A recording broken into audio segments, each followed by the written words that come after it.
સોનું, એક એવી ચીજ જેની ચમક સદીઓથી લોકોને આકર્ષે છે. એ માત્ર એક ધાતુ નથી, પણ એક લાગણી છે, એક રોકાણ છે.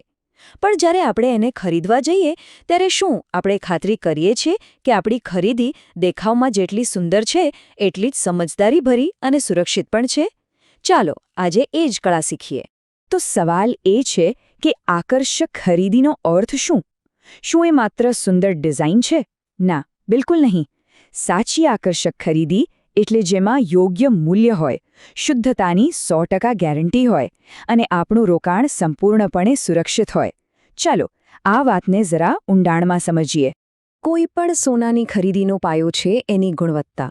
માત્ર ઉપરની ચમક જોઈને આપણે નક્કી ન કરી શકીએ. આપણે જે સોનું ખરીદી રહ્યા છીએ એ ખરેખર કેટલું શુદ્ધ છે, એની પ્રમાણિકતા શું છે એ જાણવું ખૂબ જ જરૂરી છે. અને આ બધી વાતની શરૂઆત ક્યાંથી થાય છે? કેરેટ શબ્દથી. આપણે સૌએ સાંભળ્યું જ હશે, 24 કેરેટ, 22 કેરેટ, 18 કેરેટ. પણ આનો સાચો મતલબ શું થાય છે? ચાલો સમજીએ. જો વાત એમ છે કે 24 કેરેટ એટલે કે 99.9% શુદ્ધ સોનું. એ એટલું નરમ હોય છે ને કે એમાંથી સીધા દાગીના બનાવવા લગભગ અશક્ય છે. એટલે જ દાગીનાને મજબૂત અને ટકાઉ બનાવવા માટે એમાં ચાંદી, તાંબુ જેવી બીજી ધાતુઓ મિક્સ કરવામાં આવે છે. અને ત્યારે બને છે 22 કેરેટ કે 18 કેરેટ સોનું, જે દાગીના માટે એકદમ પરફેક્ટ છે. પણ સવાલ એ છે કે આ શુદ્ધતાની ગેરંટી કોણ આપે?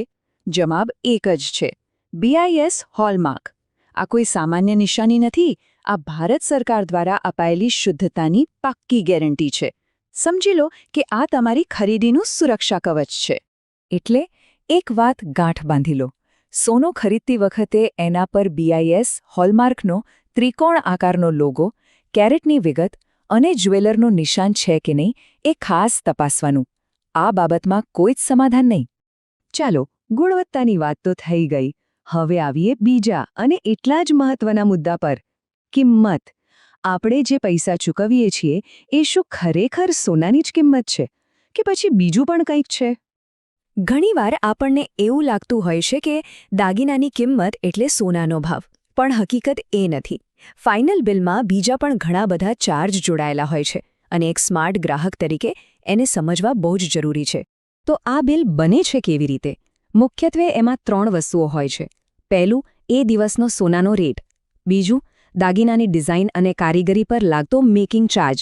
અને ત્રીજું, GST જેવા સરકારી ટેક્સ. આ ત્રણે મળીને અંતિમ કિંમત બને છે.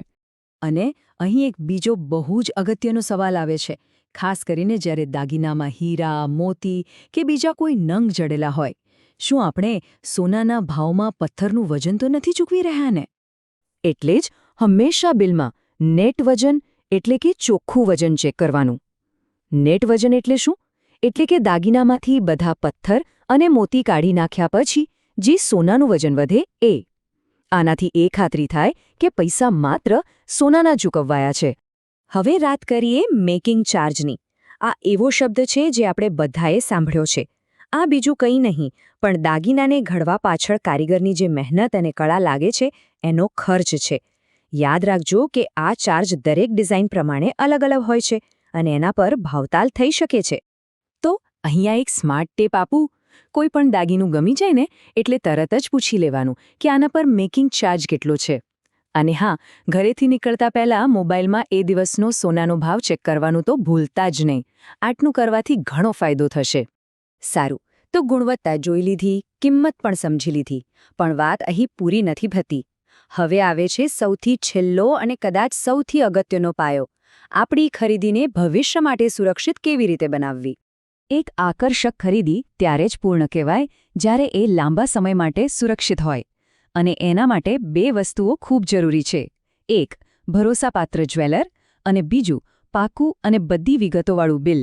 આ બંને તમારી ખરીદીના ગેરંટર છે. કોઈ જાણીતા અને પ્રતિષ્ઠિત જ્વેલર પાસેથી ખરીદી કરવાનો સૌથી મોટો ફાયદો એ છે કે મનની શાંતિ રહે છે. ત્યાં શુદ્ધતાની ખાતરી હોય છે, બિલિંગમાં પારદર્શિતા હોય છે અને વેચાણ પછીની સેવાઓ જેમ કે રિટર્ન કે એક્સચેન્જ પોલિસી પણ સ્પષ્ટ હોય છે. તો પછી એક પાક્કા બિલમાં શું શું હોવું જોઈએ? ચાલો જોઈ લઈએ. તમારા બિલમાં સોનાની શુદ્ધતા એટલે કે કેરેટ, એનું નેટ વજન, એ દિવસનો સોનાનો ભાવ, મેકિંગ ચાર્જ અને જીએસટી જેવો ટેક્સ, આ બધી જ વિગતો સ્પષ્ટ રીતે લખેલી હોવી જોઈએ. યાદ રાખજો, આ બિલ ખાલી કાગળનો ટુકડો નથી, એ તમારી માલિકીનો અને તમારા રોકાણના મૂલ્યનો સત્તાવાર પુરાવો છે. ભવિષ્યમાં ક્યારે દાગીના વેચવા હોય કે બદલવા હોય તો આ બિલ જ કામમાં આવશે. એટલે પાક્કું બિલ લીધા વગર દુકાનમાંથી પગ બહાર નહીં મૂકવાનો. પણ એક મિનિટ, માની લો કે ભવિષ્યમાં એ દાગીનું પાછું આપવું પડ્યું કે એની ડિઝાઇન બદલાવી પડી તો? જીવનમાં કંઈ પણ થઈ શકે છે, બરાબર ને? તો એવા સમયે શું કરવું? આનો જવાબ એકદમ સીધો છે. પૈસા ચૂકવતા પહેલાં જ જ્વેલરને એમની બાયબેક, રિટર્ન અને એક્સચેન્જ પોલિસી વિશે ચોખ્ખું પૂછી લેવાનું.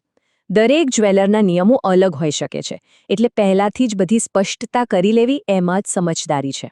તો આપણે આખી વાતને 3 મુખ્ય ભાગમાં સમજ્યા. ચાલો ફટાફટ એને એકવાર ફરીથી જોઈ લઈએ, જેથી હવે પછી જ્યારે પણ સોનું ખરીદવા જઈએ ત્યારે આપણી ખરીદી ખરેખર એકદમ આકર્ષક હોય. તો આ રહ્યું તમારું ફાઇનલ ચેકલિસ્ટ. હંમેશા હોલમાર્ક ચેક કરો. બિલમાં કિંમત કેવી રીતે બની છે એ સમજો. ખાતરી કરો કે પૈસા નેટ વજનના જ અપાયા છે. પાક્કું બિલ અચૂક લો. એક્સચેન્જ પોલિસી પૂછો.